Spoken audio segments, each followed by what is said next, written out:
Oggi è noto soprattutto come un meraviglioso giardino, ma della storia della Colimbetra sappiamo davvero poco da un punto di vista archeologico, al netto di quello che ci raccontano alcune fonti letterarie che parlavano di una grande piscina con pesci della città antica di Acragas. Adesso quelle storie potranno almeno in parte essere conosciute e vagliate.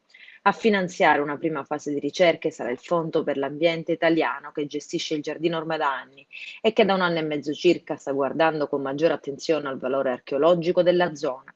Questo grazie al ritrovamento durante dei lavori di pulizia di alcune opere inizialmente individuate con una funzione idraulica. Da lì partì la caccia ai fondi che portano ad oggi l'avvio di questa piccola ma importante campagna di ricerca che sarà condotta dal FAI stesso insieme all'Università di Catania che sta scavando nell'area del teatro ellenistico e ovviamente al parco archeologico.